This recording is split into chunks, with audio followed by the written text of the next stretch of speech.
हम लोग को ये टॉपिक करना है राजनीतिक प्रशासनिक। रिलेटिवली आसान टॉपिक है। इसमें दो तीन चीज़ें ध्यान रखनी है।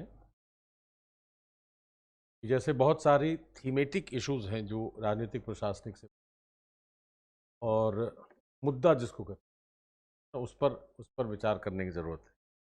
जैसे एक तो जो सबसे चर्चित टॉपिक है इससे रिलेटेड वो है डेमोक्रेसी। सबसे इम्पोर्टेंट जो टॉपिक है वो तो वही है। इसके अलावा इसमें जुड़ेगा कुछ पॉलिटिकल इश्यूज या प्रॉब्लम्स, राजनीतिक समस्याएं, प्रशासनिक समस्याएं कैसी आती हैं या प्रशासन के सामने चुनौतियां कैसी हैं, वो बन सकता है। गुड गवर्नेंस बन सकता है। शासन, खासतौर से अगर बिहार में देखें तो अलग से एक हेड बनाया है सरकार ने सुशासन के कार्यक्रम, तो वो गुड गवर्नेंस वाला एरिया बन सकता है। ई गवर्नेंस का एरिया बन सकता है, इलेक्ट्रॉनिक गवर्नेंस। ऐसे कुछ मुद्दे हैं जिन पर बात करने की जरूरत है। राजनीति और प्रशासन में क्या डिफरेंस, क्या समानता है, क्या संबंध है?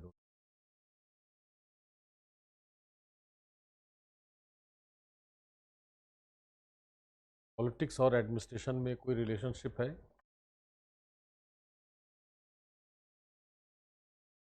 क्या संबंध है दोनों के बीच?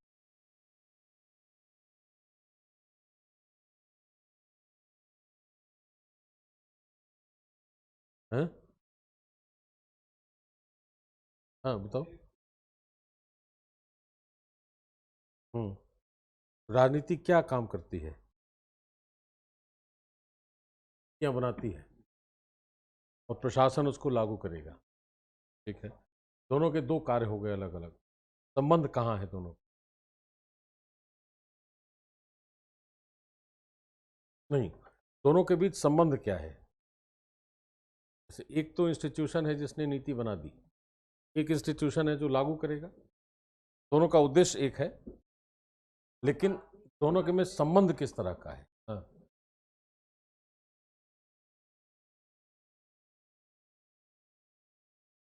डेलीगेटेड लेजिस्लेशन कहते हैं उसको, प्रत्यायोजित विधान कहते हैं। तो दोनों के बीच क्या संबंध है, राजनीति और प्रशासन? प्रशासक की कोई भूमिका है, राजनीति से जुड़ती है कोई, या राजनीति में कोई भूमिका है प्रशासक की नीति बनाने में? मतलब हाँ, क्या आदेश है? धारा 144 लगाने का आदेश।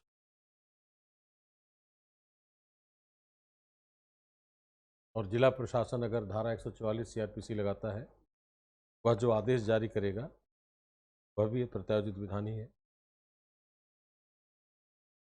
बहुत है, जितने नियम कानून आदेश हैं, कार्यपालिका के जितने आदेश नियम जितने, सब उस स्थानीय स्तर पर। प्रशासन तो स्थानीय स्तर पर ही काम करे। अध्यादेश एक है जो राष्ट्रपति या राज्यपाल जारी, वह देश भर में या राज्य भर में लागू होगा। जितने भी आदेश नियम बनाएगा प्रशासन, वो प्रायोजित विधान है। इसके अलावा जितने भी प्रशासनिक कार्य हैं उनका दिशा निर्देश हमेशा राजनीति करती है। कहने का अर्थ है, every administrative department has a political master. कोई भी ऐसे, चूंकि उसका कारण क्या है कि राजनीति का काम है किसी को दिशा देना, नीति बनाना काम है ना। नीति का मतलब क्या हो गया कि वह दिशा निर्देश है किसी उद्देश्य की प्राप्ति की। तो राजनीति हमेशा दिशा निर्देश देती है और उसके निर्देश में काम करता है प्रशासन। तो जितने भी प्रशासनिक विभाग या क्षेत्र होंगे, इकाइयाँ होंगी, उनका प्रमुख जो होगा वो राजनीतिक होगा। जैसे कोई भी मिनिस्ट्री है, उसका जो चीफ है, एडमिनिस्ट्रेटिव हेड कौन होगा? सेक्रेटरी, सचिव होगा उस मंत्रालय का। जैसे विदेश मंत्रालय है, मान लिया सचिव है, लेकिन उसका जो फाइनल अथॉरिटी है that is the minister, and minister is a political person, political executive का पार्ट है। तो निचले स्तर पर आ जाएं, देखें अगर पंचायत पंचायत सचिव का जो सरकारी अधिकारी है वो पंचायत सचिव है, लेकिन प्रधान जो होगा he is an elected person. तो जितने भी प्रशासनिक विभाग या कार्य हैं उसके वो राजनीति के देख रेख में किए जाते हैं, इसलिए उसका बहुत गहरा संबंध है। तो होता यह है कि आमतौर पर आदमी यह कहता है कि प्रशासन में राजनीतिक हस्तक्षेप नहीं होना चाहिए ना, लेकिन राजनीति और शासन एक दूसरे से बहुत अंतरंग तरीके से जुड़े हुए हैं। बिना राजनीतिक गाइडलाइन के प्रशासन काम नहीं कर सकता, cannot work without the political guideline. उसका संबंध तो बहुत गहरा है। तो जितने भी कार्य होंगे देश भर में वो साथ साथ चलेंगे, का मतलब है कि उसकी प्रकृति जो होगी वो राजनीतिक प्रशासनिक दोनों होगी। आ रहा है समझ में? अब क्या है कि जब प्रशासन काम करेगा तो प्रशासन को काम करना है कानून के दायरे में रह, तो हम कहते हैं विधि का शासन, रूल ऑफ लॉ। तो अगर रूल ऑफ लॉ है तो वह लॉ कहां से बनकर आएगा? कौन से लॉ को फॉलो करेगा प्रशासन? या तो संविधान है या कोई अलग से कानून बनाना पड़ेगा शासन के कार्य के लिए। जैसे हम लोग बात करते हैं प्रत्यायोजन की, डेलीगेटेड लेजिस्लेशन, या तो वैसा हो या कोई और कानून, जैसे मान लिया शिक्षा का अधिकार अधिनियम है, जन प्रतिनिधित्व अधिनियम है, खाद्य सुरक्षा अधिनियम। तो ऐसे बहुत सारे कानून हम बनाकर प्रशासन को विधि के शासन के तहत काम करने के लिए प्रेरित करते हैं। तो कहते हैं प्रशासनिक विधि, एडमिनिस्ट्रेटिव लॉ है। प्रशासन राजनीति से दिशा निर्देश लेता है और प्रशासनिक विधि के दायरे में रहकर काम करता है। और प्रशासनिक विधि का जो मूल स्रोत है वह संविधान है। संविधान से ही जितनी भी प्रशासन की विधियां हैं सब संविधान से निकल कर आती हैं। मान लिया किसी को आरक्षण देना है या सामाजिक शैक्षणिक रूप से कमजोर वर्गों के लिए विशेष उपबंध करेगा राज्य, ऐसा एक उल्लेख है ना 15(4) में। तो उसको लागू करने के लिए हमें कोई ना कोई कानून बनाना पड़ेगा। कहा जाएगा कि अमुक जो कानून है वह संविधान के अनुच्छेद 15(4) से है। मान लिया 15(3) अगर देखेंगे तो महिलाओं और बच्चों के लिए विशेष कार्यक्रम। तो महिलाओं से संबंधित कोई भी काम अगर होगा, जैसे राष्ट्रीय महिला आयोग की स्थापना, तो राष्ट्रीय महिला आयोग अधिनियम बनाया 1990 में। अब कोई पूछेगा कि महिला आयोग अधिनियम की का प्रेरणा स्रोत क्या है, तो वह संविधान का अनुच्छेद 15(3) आ रहा है समझ में? तो जितने भी प्रशासन के काम करने के लिए विधियां होती हैं, they all come out from constitutional law. इसलिए कहा जाता है कि संवैधानिक विधि और प्रशासनिक विधि में वंश और प्रजाति का संबंध, जीनस स्पीसीज, समझ में? उत्पत्ति करने वाला स्रोत है संवैधानिक विधि और कार्य करने वाली जो विधियां हैं वो प्रशासनिक विधि। संविधान हर विधि का स्रोत नहीं है, जैसे दंड संहिता का स्रोत नहीं है। वह दंड संहिता तो 1860 में बनी, उस वक्त संविधान था भी नहीं, है ना? तो या मान लिया पुलिस एक्ट है, हाई कोर्ट एक्ट है, इंडियन हाई कोर्ट्स एक्ट 1861, साक्ष्य कानून है 1872, कॉन्ट्रैक्ट संविदा विधि जिसको कहते हैं, कॉन्ट्रैक्ट एक्ट इज ऑफ 18। तो ऐसे कानूनों का, सभी कानूनों का स्रोत नहीं होता संविधान। हाँ, जितने कानून हैं प्रचलित, चाहे वो जब के बनाए गए हों, वो संविधान का विरोध नहीं कर सकते। क्या कर सकते हैं? अगर संविधान के लागू होने के बाद कोई पहले से विधि चली आ रही है, आईपीसी, सीआरपीसी तो मान लिया नया बना दिया, लेकिन बाकी जितने भी कानून के नाम लिए मैंने, एविडेंस एक्ट है, कॉन्ट्रैक्ट है, तो उनमें से कोई भी कानून संविधान के विरुद्ध जाकर काम नहीं, दैट इज फॉर श्योर। लेकिन उनका स्रोत नहीं है वह, का मतलब कि वो सब अलग अलग विधि। और लेकिन प्रशासनिक विधि जितनी होगी, सभी प्रशासनिक विधियों का मूल स्रोत संविधान।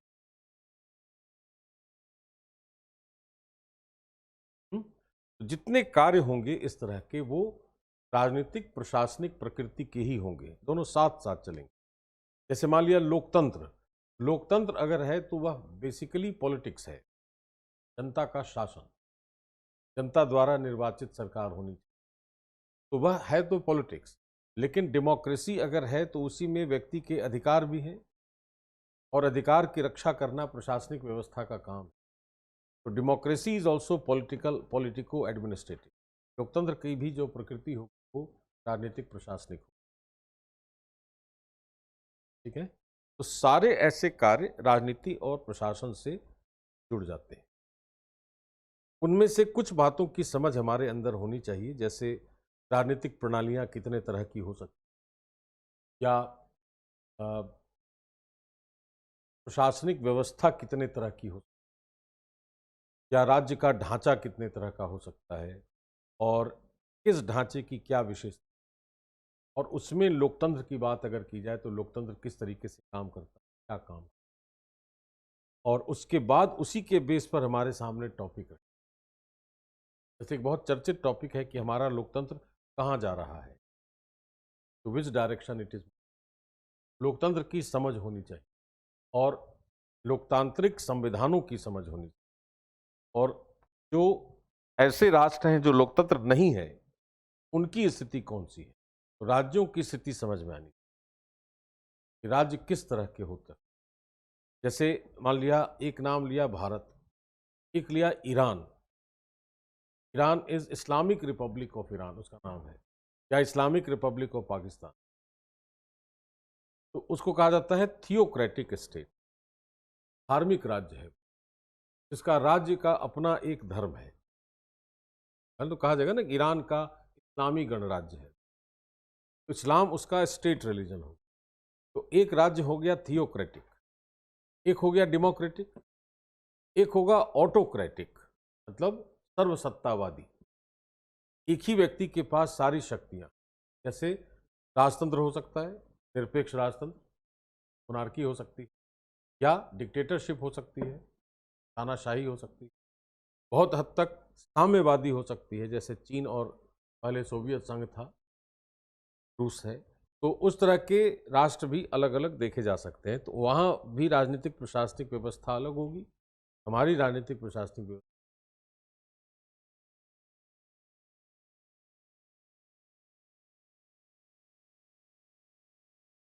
विचारधारा पर जो राज्य बना था उसका विघटन हो गया, विचारधारा का विघटन नहीं हो सकता। विचारधारा तो it's a kind of idea which is spread, तो लेकिन उस विचारधारा को लेकर जो राज्य बना था उसका विघटन। तो आलोचकों का ऐसा मानना है कि सोवियत संघ के विघटन के बाद समाजवाद का महत्व खत्म है नहीं। भारत आज भी समाजवादी है ना, बहुत सारे राष्ट्र समाजवादी हैं, है ना। तो ये मान के चलेंगे कि कोई भी विचारधारा, एक विचारधारा किसी राज्य के काम करने में अकेली काम नहीं कर सकती। प्रशासन कभी भी एक विचारधारा पर काम नहीं कर सकता, उसको एक से अधिक विचारधारा चाहिए ही चाहिए, क्योंकि प्रशासन को अलग अलग जगहों पर अलग अलग तरीके से काम करना। किसी एक विचारधारा का प्रयोग हम पूरे देश में नहीं या पूरे विश्व में, है ना। तो अगर उदारवाद है या समाजवाद है या साम्यवाद है, अकेला कुछ नहीं रह सकता। जैसे मान लिया चीन है, साम्यवादी होने के बावजूद भी WTO का सदस्य है, वह मुक्त बाजारी व्यवस्था में शामिल है ना, तो उसमें उदारवाद का गुण है। भारत भी अगर समाजवादी है तो उदारवाद का गुण है। सारे राष्ट्रों में मिश्रित होगा वह। जो राष्ट्र अकेली एक विचारधारा पर कार्य कर रहा था, सोवियत संघ, वो सफल नहीं हो सका। इसलिए कहा जाता है कि एक अकेली विचारधारा पर कोई भी शासन व्यवस्था धारणीय नहीं हो सकती, हमेशा के लिए स्थिर नहीं रहेगी, कभी ना कभी उसको चुनौतियां आ ही जाएंगी। तो ideologies have to be mixed, कई तरह की विचारधाराओं का मिश्रण होना चाहिए, तब जाकर एक शासन व्यवस्था काम करे। क्योंकि हर स्थान पर चुनौतियां अलग हैं, काम करने की लोगों की मांग अलग है, लोगों की संस्कृति अलग है। एक नियम या एक विचारधारा से हम की स्थिति, इसलिए उसका विघटन हो गया। ठीक है, और वो 100 वर्ष भी नहीं रह सका, 1922 से लेकर 1991 नहीं, 23 दिसंबर 1922 को सोवियत संघ की स्थापना हुई थी और 31 दिसंबर 1991 को उसका झंडा हटा दिया गया। तो 1922 से लेकर 1991 की का जीवन है सोवियत संघ। तो 100 वर्ष भी काम नहीं कर सका, है ना। जबकि अगर हम अमेरिकी लोकतांत्रिक व्यवस्था को देखेंगे, इट इज वर्किंग सिंस 1770। अगर ब्रिटेन को देखें, Britain is more older than US, नहीं। तो ऐसी स्थिति में लेकिन सभी जगहों पर कुछ ना कुछ दूसरी विचारधाराओं का मिश्रण है। ऐसा नहीं कि वो अकेली एक विचारधारा पर काम कर रहा है। तो भारत की स्थिति क्या है कि भारत ने तो पहले दिन से मिश्रित व्यवस्था बनाई है। ठीक, एक तो यह समझना है कि राजनीति और प्रशासन में संबंध क्या है, संवैधानिक विधि, प्रशासनिक विधि क्या है, इस समझ होनी चाहिए।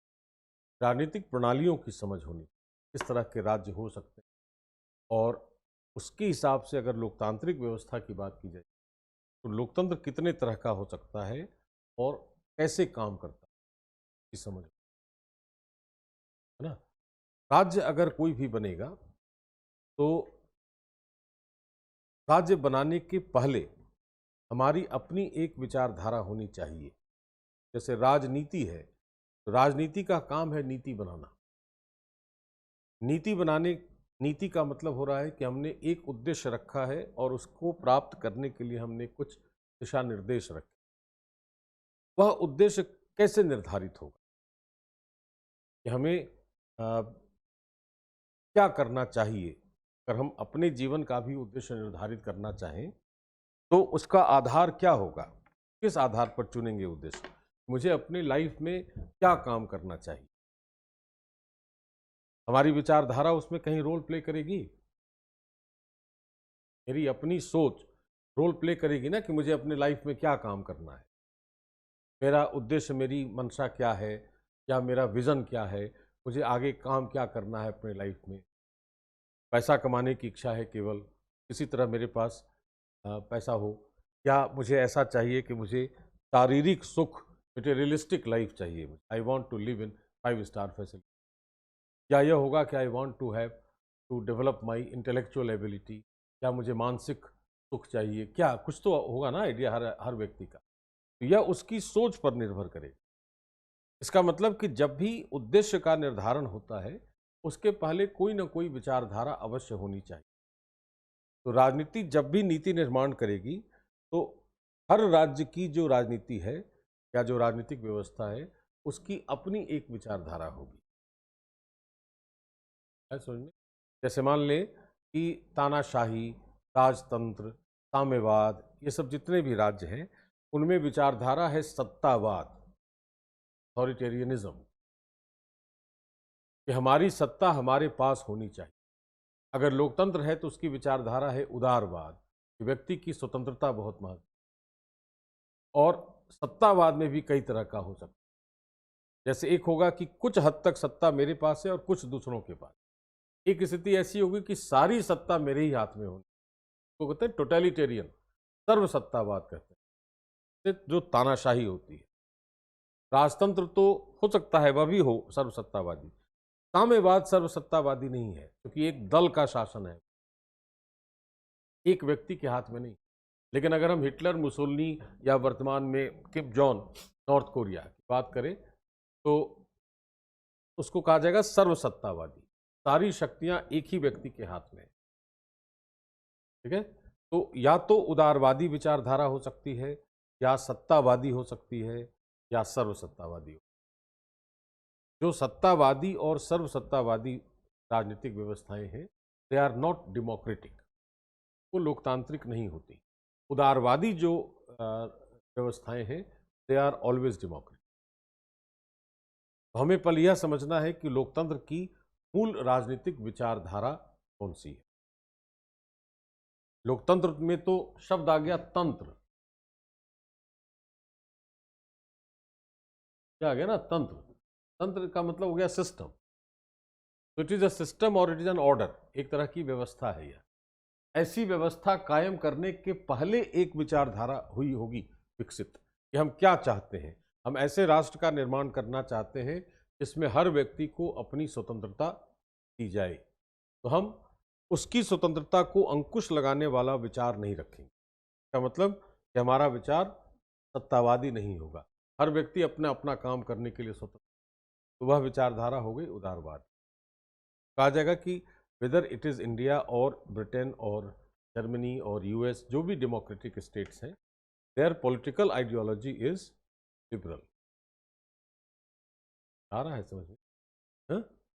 तो अगर मान लिया हमने यह कहा कि लोकतंत्र हमारा सफल नहीं है, इसका मतलब कि हमने उदारवाद की परंपरा पर अंकुश लगा दिया और उदारवाद में जो व्यक्ति की स्वतंत्रता है उस स्वतंत्रता को हमने सीमित कर दिया।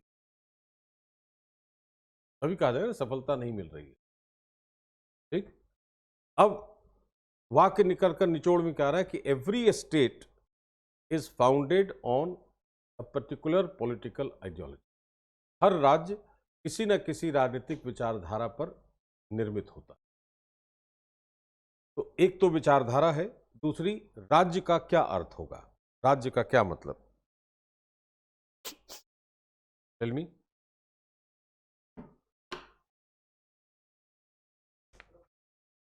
नहीं, भारत नहीं, इन जनरल बात कर रहा हूं मैं, भारत की नहीं, कोई भी राज्य। What is the meaning of state?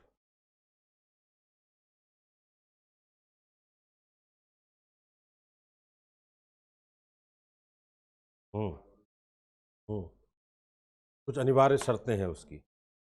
वो क्या है? एक तो जनसंख्या है और क्षेत्र है, उसका क्षेत्र कहेंगे उसको, और सरकार है और की संप्रभुता होनी चाहिए। चार अनिवार्य लक्षण है। हाँ? राज्य कब से बना विश्व स्तर पर, कब से राज्य की उत्पत्ति हुई है? भारत को राज्य कहेंगे? कहेंगे ना। तो भारत का निर्माण कब हुआ? एक स्टेट के तौर पर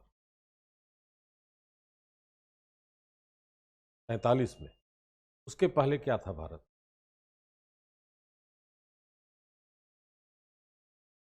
नहीं, मैं भारत की बात पूछ रहा हूं। भारत के अंदर रियासत थी, भारत के अंदर रियासत थी ना। तो भारत को क्या कहेंगे?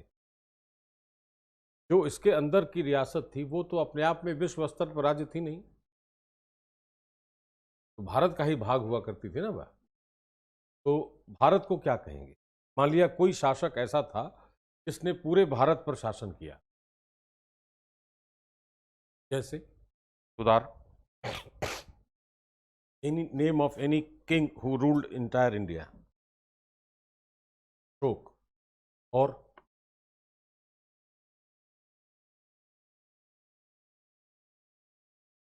चंद्रगुप्त मौर्य। मतलब मौर्य और गुप्ता डायनेस्टी। तो चंद्रगुप्त मौर्य भी, अशोक भी, समुद्रगुप्त भी, और मेडिवल पीरियड में अकबर और औरंगजेब भी, मतलब मुगल्स कह सकते हैं। दिल्ली सल्तनत भी था। ठीक है, पूरे भारत में नहीं था, अधिकांश जगहों तो था ही, अधिकांश जगहों पर तो था ही ना, कुछ क्षेत्र छूटे थे। तो उसको राज्य नहीं कहा जाएगा।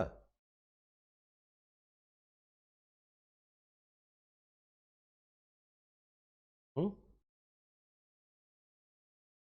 अच्छा, मान लें कि अगर भारत या कोई भी राज्य ऐसा उस पीरियड में, एंशिएंट या मेडिवल पीरियड, कोई भी राज्य है, तो ऐसा कोई नियम था विश्व स्तर पर कि आप दूसरे राज्य की सीमा में प्रवेश नहीं कर सकते या आप किसी पर आक्रमण नहीं कर सकते, ऐसा कोई नियम था? कोई संस्था थी विश्व स्तर पर उस समय? नहीं थी। नहीं थी ना, जैसे लीग ऑफ नेशंस या यूएन, इस तरह की कोई संस्था तो थी नहीं। इसका मतलब यह था कि कोई भी राज्य है, वह उसकी इच्छा होती थी कि मुझे दूसरे राज्य पर कब्जा कर ले, वो आक्रमण कर देता था। अब और उसके बाद अपने साम्राज्य का विस्तार हो गया। मैंने ये कहा कि मैंने छोटे छोटे ऐसे 10 राज्यों को जीत लिया है, तो हमारा साम्राज्य बड़ा हो गया।